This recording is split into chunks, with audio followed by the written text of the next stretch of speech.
मंच पर बैठे बैठे तमाम वरिष्ठ और कनिष्ठ नेतागण और सामने बैठे हुए वो लोग जिनके कंधों पर जिम्मेदारी है कि आने वाले 25 तारीख को अपने और अपने पड़ोसियों का भारतीय जनता पार्टी को वोट डाल करके मोदी जी को तीसरी बार सत्ता में लाएं। ये मेरी और आप सबकी जिम्मेदारी और हर उस व्यक्ति की जिम्मेदारी है जो ये चाहते हैं कि मोदी तीसरी बार सत्ता में आए। और तीसरी बार सत्ता में क्यों आए, इसके लिए भी जरूरी है कि आप मेरी कुछ बात ध्यान से सुने। मैं यहाँ भारतीय जनता पार्टी का एक नुमाइंदा होने के नाते, रखो आवाज तो जरे उधर को करके, मैं भारतीय जनता पार्टी का एक नुमाइंदा होने के नाते आपके सामने कुछ ऐसी बातें रखना चाहता हूँ जिससे आपको ये लगे कि आपकी वोट का असली हकदार भारतीय जनता पार्टी, आपकी असली वोट की अगर कोई हकदार है तो वो नरेंद्र मोदी है। जिससे आपको ये लगे कि आपकी वोट का असली कोई हकदार है तो वो भारतीय जनता पार्टी है। और दोस्तों, आज के समय में भारतीय जनता पार्टी को सत्ता में लाना इसलिए भी जरूरी है कि आप याद करो वो कोरोना का समय, जब कोरोना के समय में हमें घरों में बंद कर दिया जाता था और अगर बाहर निकालते तो पुलिस वाले हमारे पीछे से पिछवाड़े को इतना मार मार के सेक दिया करते थे कि हम घर निकलने के बाहर निकलने से भी डरा करते थे। और उस समय दिल्ली की सरकार ने, जो दिल्ली का मुख्यमंत्री है, उसने आपके शराब के ठेके खुलवा करके लंबी लंबी लाइन लगा करके आपको मरने के लिए छोड़ दिया था, सिर्फ इसलिए कि उसे शराब में जो पैसा चाहिए था, शराब की जो दलाली में उसको पैसा चाहिए था, उसका घर किस तरीके से भरे। और जो सामने बहनें बैठी हैं वो भी इस बात को नोट कर रहे हैं कि अगर शराब से सबसे ज्यादा कोई पीड़ित था तो वो मेरी बहनें और वो मेरी माताएं, जिनके आदमी या बेटे शराब पी करके आते थे, घर में खर्चों की कमी होती थी और ज्यादा बोलते थे, उनकी पिटाई किया करते थे। मेरी बहनों, याद रखना वो दिन जब आप वोट डालने जाएं, ऐसे व्यक्ति को कभी भी सत्ता में नहीं लाना है जिसने हमारे बच्चों को बिगाड़ा था, जिसने हमारे आदमियों को बिगाड़ा था, जिसने हमारे घर की रसोई में कटौती की थी, एक के बदले एक शराब फ्री में दे करके।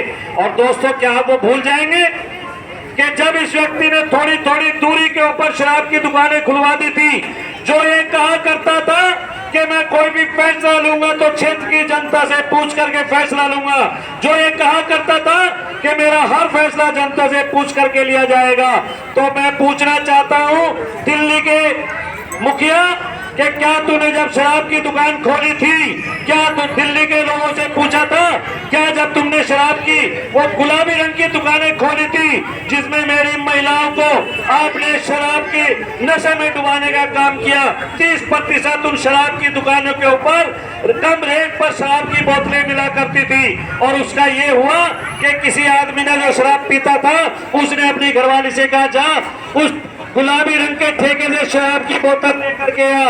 अगर वो लेने जाती थी तो हमारे जो पड़ोसी लोग तो वो कहते थे, अरे भाई क्या तेरी घरवाली ने शराब की बोतल पीनी शुरू कर दी, जो आज तेरी घरवाली को मैंने उस ठेके पे बोतल लेते हुए देखा था। और अगर नहीं लेने जाती थी तो उसकी पिटाई हुआ करती थी। मेरे दोस्तों, आपको भूलना नहीं है उन दिनों को, आपको इस बात को भी नहीं भूलना है कि जब दिल्ली में कोरोना की मार पड़ रही थी, ऑक्सीजन के टैंकर जो है ना खड़े थे, मगर ये दिल्ली का नाकाम मुख्यमंत्री, इसने ये परवाह नहीं की कि लोगों के घरों तक वो ऑक्सीजन पहुंच जाए। लोगों, मत भूलना उस बात को, जब इसने ये कहा था कि मैं अपने बच्चों की कसम खाता हूं, मैं कांग्रेस से समझौता नहीं करूंगा, मैं गाड़ी नहीं लूंगा, मैं बंगला नहीं लूंगा। और अभी देख लो आपने 52 करोड़ में, इसने जब लोग कोरोना से जूझ रहे थे, ये 52 करोड़ में बंगला बनवा रहा था। लंबी लंबी गाड़ियों का काफिला लेकर के चलते हैं, 52 पुलिस वाले अपनी सुरक्षा में रखता है। जो आम आदमी की पार्टी की बात करता है, क्या वो आज आम आदमी रह गया? क्या उससे ये सवाल नहीं पूछा जाएगा कि तेरे मंत्री आज कई भ्रष्टाचार में डूबे हुए हैं, कई राशन कार्ड बनाने में महिलाओं को शोषण करते थे, कई लोगों ने बहुत तरीके से दिल्ली और देश की जनता को लूटा है, आज तो किस मुंह से वोट मांगने आ रहा है? और दोस्तों, कांग्रेस को भी नहीं बकसना, ये कांग्रेस तो बेशरम लोगों की पार्टी है। इसी कांग्रेस को खत्म करके आम आदमी पार्टी सत्ता में आई थी। इसी कांग्रेस के बड़े बड़े नेताओं के ऊपर ये खड़ा होकर कहा करता था, ये शीला दीक्षित के खिलाफ 1300 पन्नों की रिपोर्ट है, ये सोनिया गांधी के भ्रष्टाचार की रिपोर्ट है, ये राजीव गांधी के भ्रष्टाचार की रिपोर्ट है। यही मंचों पे खड़ा होकर के कहा करता था कि मैं किसी भी हालत में कांग्रेस से समझौता नहीं करूंगा। और दोनों ही बेशर्मों की पार्टी है, आज दोनों ही बेशर्म होकर के इकट्ठे होकर के लड़ रही है। पूछना तो सही इनसे, और कांग्रेसियों का खास तौर से सोचना चाहिए, अरे तुम्हें खत्म करके तो ये सत्ता में आया है और फिर तुम इनकी गोद में जा बैठे। पूछना ये इनसे, सब लोगों से आपको पूछना चाहिए जो कल तक कांग्रेस को वोट दिया करते थे। आप सबको पूछना चाहिए कि आज तुझे हम वोट क्यों दे, आज हमारा वोट तुझे क्यों जाना चाहिए। मैं शिक्षा से जुड़ा हुआ व्यक्ति हूं, दिल्ली में शिक्षा के लिए मैं काम करता हूं। एक आज भी 32,000 टीचरों की कमी है दिल्ली के स्कूलों में। जो एक कहता है कि मैंने दिल्ली में शिक्षा में सुधार किया है, जो एक कहता है कि मैंने दिल्ली में शिक्षा में सुधार किया, बिल्डिंगें जरूर बनवाई हैं, एक एक कमरा 25-25 लाख रुपए का बनवाया, ये मैं नहीं बोल रहा हूं, ये आरटीआई से पता चला है। 25 लाख में पूरा मकान खड़ा हो जाता है और उसने खाली दीवारें खड़ी करके 25-25 लाख रुपए में जो बड़ा घोटाला किया है। जब घोटालों की फहरिस्त निकलेगी तो इन बिल्डिंगों का घोटाला भी सामने आएगा। 68,000 करोड़ का घोटाला पानी में किया, बसों के घोटाले इसने किए, शराब में इसने घोटाला किया जिसके कारण ये अंदर है। और अभी भी ये कहता मैं छूट के आया हूँ। दोस्तों, कोर्ट ने इसको छोड़ा नहीं है, इसको बेल दिया। जब ये कोर्ट के सामने गिड़गिड़ाया कि मुझे पार्टी चलानी है, मुझे थोड़ा सा तो समय दे दो, तब कोर्ट ने कहा कि ठीक है, 1 तारीख के बाद 2 तारीख को कहा कि कोर्ट में सरेंडर कर देना। तो ऐसा व्यक्ति किस मुंह से आपके बीच में ये दोनों बेशरम पार्टी वोट मांगने आ रही है? सवाल आपको इसलिए पूछना है कि जिसको हम वोट देते हैं, मुझे ये अधिकार है कि तुम मेरी वोट के हकदार इसलिए नहीं हो कि तुमने मेरे साथ बहुत बड़ा गुनाह किया है। दोस्तों, अब मैं अपनी पार्टी की बात आपके सामने रखूंगा।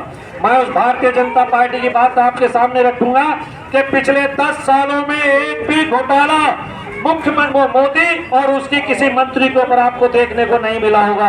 राजीव गांधी कहा करता था कि 1 रुपया जाता है केंद्र से तो 15 पैसे नीचे पहुंचते हैं, अब 1 रुपया जाता है तो पूरा 1 रुपया ही नीचे पहुंचता है। और यहाँ कुछ लोग ऐसे भी बैठे होंगे जिनके गांव में मकान होंगे, कच्चे मकान होंगे, क्या उन लोगों को 1.5, 2 लाख, 3 लाख, 4 लाख, 5 लाख रुपए पक्का मकान बनाने का मौका उनको नहीं मिला? और दोस्तों, ये भी सुन लो, मोदी जी ने ना उसमें हिंदू देखा ना मुसलमान देखा, जिसका भी कच्चा मकान था उसको उसने पैसा बनाने के लिए दिया मकान। और ये बात करते हैं कि 2 करोड़ रोजगार की, अरे मैंने तो 1000 करोड़ रोजगार दिए।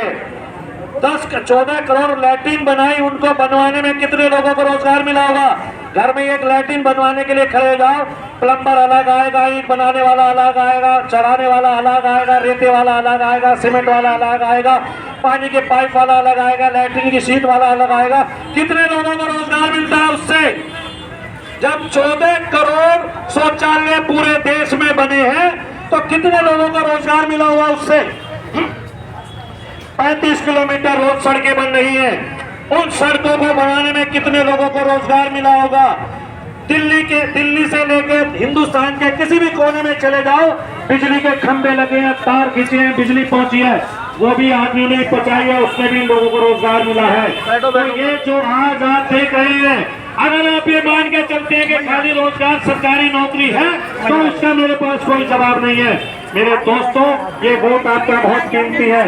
ये वोट आपका इसलिए भी कीमती है कि आज लड़ाई राष्ट्रवादियों के बीच में और राष्ट्रद्रोहियों के बीच में है।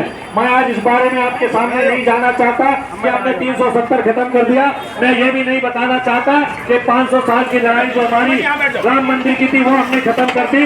मैं इस बारे में भी आपके सामने नहीं जाना चाहता कि पिछले 60 साल से जो लोग समझे बैठे थे कि देश जो आजाद हुआ है वो मेरे लिए नहीं हुआ है, उन चंद लोगों के लिए हुआ है जो तब भी मजे ले रहे थे और आज भी मजे ले रहे हैं। मोदी जी ने जब ये महसूस किया तो उसने सबसे पहले अपनी पॉलिसी उस गरीब व्यक्ति से शुरू की जिसके घर में चूल्हा जलता था, उसको गैस दी। उस गरीब व्यक्ति के घर से शुरू की जो आज भी लोटा लेकर के जंगल में जाया करता था सुबह सोच के लिए। उस व्यक्ति के घर से शुरू की जिसके यहाँ बिजली पहुंचाई। उस व्यक्ति के घर से शुरू की जिसको भोजन की बड़ी समस्या थी, आज भी 80 करोड़ लोगों को भारतीय जनता पार्टी सरकार की तरफ से भोजन मिलता है। उन लोगों तक अपनी बात पहुंचाई जिनको 6,000 रुपए सम्मान निधि मोदी जी देते हैं। और दिल्ली सरकार की तरह नहीं कि जिनकी 2,500 रुपए पेंशन हम लोगों ने लगवाई थी वो भी इसने बंद कर दी।